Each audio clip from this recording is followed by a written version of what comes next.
How are you doing that? It's like the Matrix. Hi everybody! Welcome to the Crazy Kiss Countdown, episode number 3. Wait, that's 6. It's episode number 3. We are the Nealeigh family. I'm Luke. I'm Dad. I'm Sam. And I'm Manjin. We're filming right here at DA Music Studios in Greenville, Ohio, and I'm sure you know exactly where that is, but here's a map in case you don't know. Or if you're already there, why are you here? I don't know. It's me. So here is the album called Asylum, and we have some facts to talk about. This album was released September 12th, 1985 by Mercury Records, and Paul Stanley and Gene Simmons produced this. I guess Gene Simmons kind of helped. Yeah, kind of. It's a mystery. Yeah. This album did go all the way to number 1 in Finland.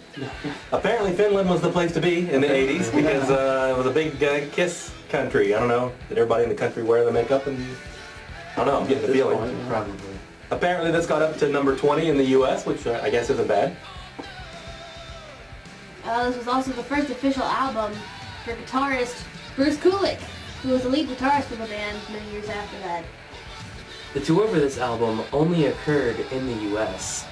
They had a giant Kiss logo on the stage, which is really cool. And also the album art on the front is considered to be one of the worst of any Kiss albums by many people. Yeah. That giant logo I heard was 40 feet tall. The biggest one they've ever had, ever. Has any band had a logo that big? I don't know. I don't know.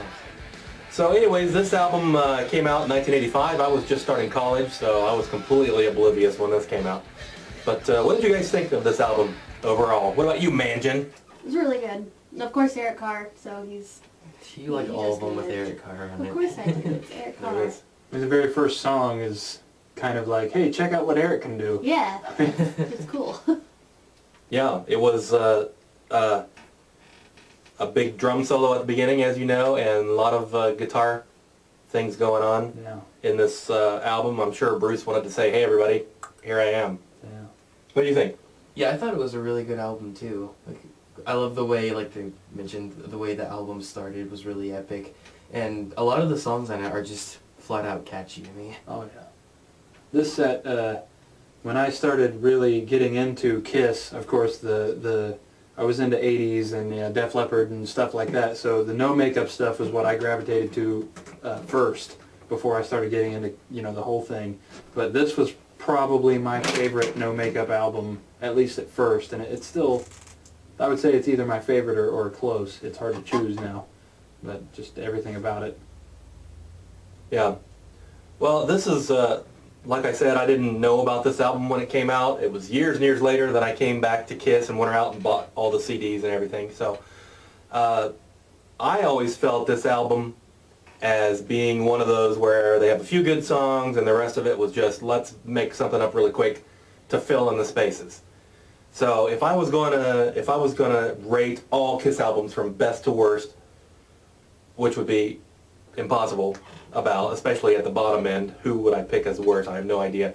But we had just done Unmasked. I think Unmasked and Asylum would be, for me, closer to the bottom somewhere. Animalized would be in the middle someplace. Now, going back and listening to this again, for this today, I warmed up to it more. I usually listen to my Kiss stuff on random play rather than by album. So it had been a while since I've listened to just this album by itself, but I felt better about it after listening to it. But before that, it seemed kind of a throwaway, I tend to see things in colors and temperatures, and this just seemed bleak and light blue. The Gene Black. songs. Now you mentioned that the Gene songs seem very lackluster on this album. At least I felt. The Paul ones are the strong ones, and the Gene ones are just kind of like, here's some stuff. Yeah, well, this was in the era where he was still messing with Hollywood, and it says that he co-produced it, but there's a lot of people that doubt whether he really had too much to do. So it could be that he just, he has this cache of songs, good or bad, and he just rips them out when he needs them. Bruce and Paul probably is like, okay, this works. Yeah, piece it all together. I think this album is a lot of where you can take You know, you could take Eric's drumming out of this album and just listen to the drumming and go, wow, that's really good. Or you could take Bruce's guitar playing out and just listen to the guitar playing and go, wow, this is really good. You know, and a lot of stuff like that. But you put it all together and a lot of it just doesn't, as a, you know, individual song or whatever. It's kind of, for me anyways.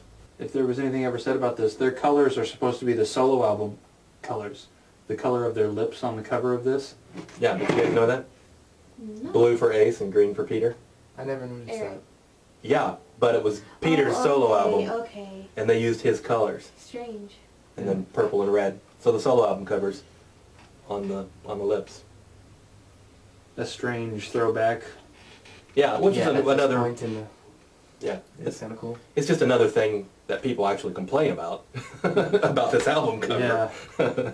But yeah, some people don't realize that what's going on. Well, anyhow, we listened to all of these and voted on which ones we liked the best and the worst, and this is how it came out. Third place was All Night by Paul Stanley, Desmond Child, and Jean Bouvier, or however you say it. I don't even know. No one knows. Our score for it was 33 out of 45, and the lead singer was Paul. This one is considered to be the comedy song of the entire album, but it turned out to be a pretty good song nonetheless. The highest rating was Dad and Sam at number 2. You were in the highest this time instead of lowest. Yes, finally. And the lowest rating was Luke, Jeez, Luke. 6. Yeah.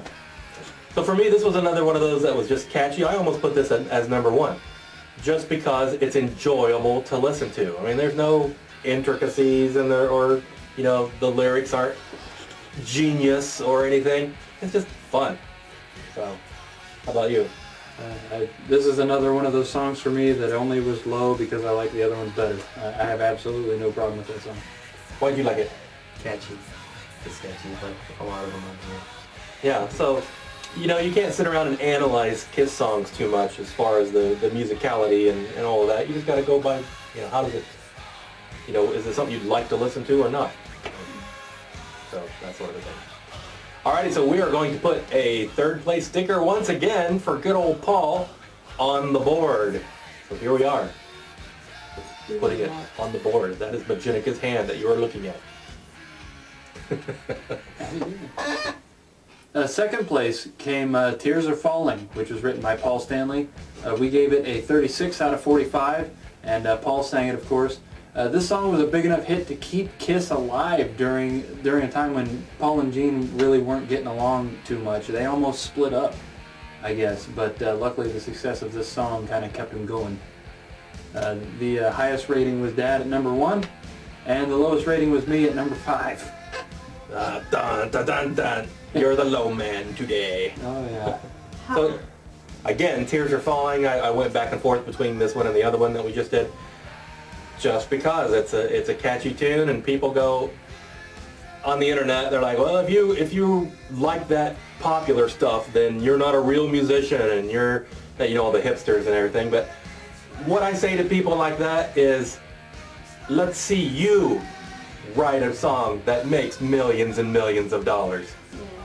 Catchy or whatever. You know what I mean? It's not like everybody can do it, or everybody would be doing it. So, there you go. There's my 2 cents. So how did you feel about that song? Same. I mean, I just like some of the other songs better. I don't really have any problem with that song either. Yeah. And I was talking about colors and temperatures. Well, both of these songs to me feel warm colors. Like fuchsia. Puce. This is one of those songs where if you hear it, the whole rest of the day you're going to be singing it. Yeah, yeah. So you hipsters out there, let's see you sing a song. Or sing a song. Write a song that everybody sings all day long. You know, it's not you just don't do that. And I guess you really can't complain about somebody for not having musicality when the only reason you don't like it is because everybody else does. I mean, what does that have to do with musicality? And by the way, we are filming this at 8 o'clock in the morning, the day after Kiss was inducted into the Rock and Roll Hall of Fame. Yeah. Yay! This is good. Finally. Yeah. This is we're clapping for the people of the Rock and Roll Hall of Fame to have come to their senses finally.